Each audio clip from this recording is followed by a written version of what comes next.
Question देखो, एक horizontal smooth floor है, इस पर हमने बैलेंस करके एक रॉड को रख दिया वर्टिकल पोजीशन में। रॉड का मास आप जो लेना चाहें ले सकते हैं। इसकी लेंथ है L, यूनिफॉर्म रॉड है, पतली सी यूनिफॉर्म रॉड, लेंथ इसका L है। ठीक है, मास आपको जो भी लेना ले सकते हैं, नो प्रॉब्लम। अब इस पोजीशन से हमने क्या करा, इसको हल्का सा हमने जर्क दिया, बिल्कुल हल्का सा जर्क दिया ताकि ये गिरने लगे। स्मूथ सरफेस है। आपको बताना है जिस टाइम पर ये रॉड फ्लोर से टकराएगी, मतलब ऐसा समझो कि चिपक जाएगी जिसको बोलना चाहिए, तो उस टाइम पर रॉड का एंगुलर वेलोसिटी कितना होगा ये आपको बताना है। तो देखो इसको हम कैसे सॉल्व करेंगे। वीडियो को रोको और अपने आप ट्राई करो, उसके बाद सॉल्यूशन देखना। इसको हम सॉल्व करेंगे एनर्जी कंजर्वेशन से। देखो जैसे ही हम इसको जर्क देंगे ना, ये गिरना चालू होगी।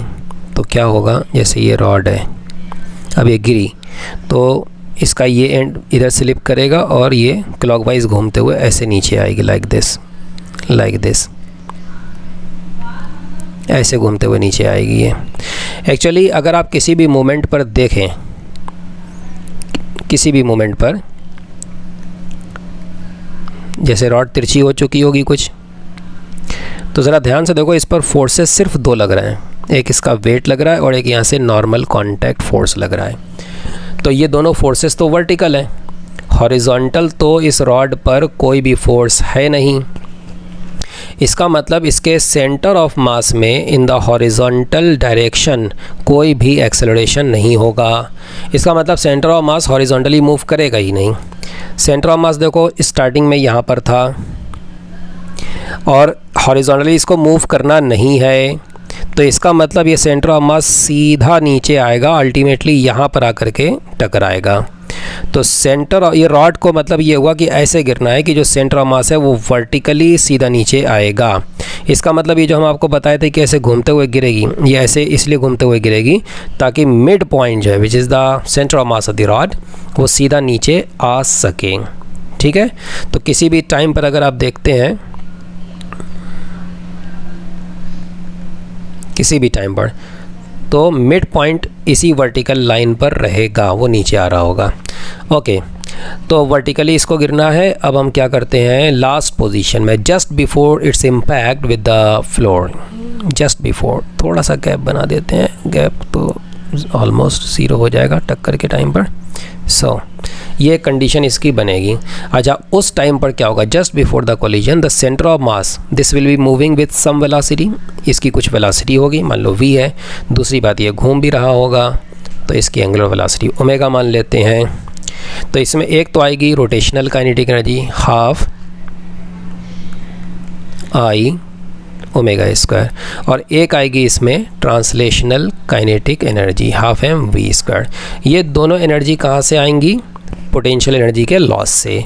इसका सेंटर ऑफ मास स्टार्टिंग में यहाँ पर है, फ्लोर से L/2 हाइट पर, तो स्टार्टिंग में इसकी पोटेंशियल एनर्जी कितनी हो गई, अगर हम फ्लोर को रेफरेंस लेवल मान ले तो mg L/2, centre of mass L/2 height पर है, इसलिए स्टार्टिंग में ये पोटेंशियल एनर्जी है।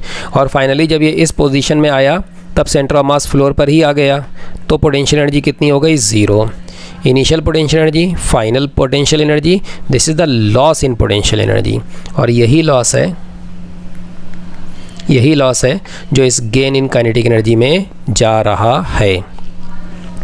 अब देखो ये जो एंड होगा जस्ट बिफोर द कोलिजन, इसकी वेलोसिटी ज़ीरो हो जाएगी, ये ऑलमोस्ट रुक जाएगा। रुक जाने का मतलब ये होगा कि हम मान सकते हैं कि रॉड इसी एंड के अबाउट घूम रही है ओमेगा से। अगर ये ओमेगा से घूमेगी, ये डिस्टेंस कितनी है L/2, तो इस एंड के अबाउट अगर ये ओमेगा से घूम रही है तो इसका मतलब सेंटर कितनी वेलोसिटी से चल रहा होगा, v = r ओमेगा, इतनी वेलोसिटी से चल रहा होगा।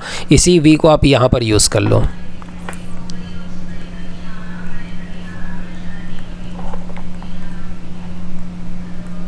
v square, this is L square omega square by 4, now this is mg L/2, तो ये बन गया m L square omega square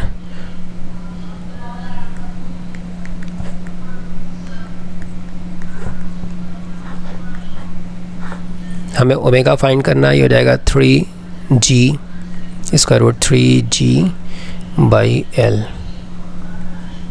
So this is omega just before the collision.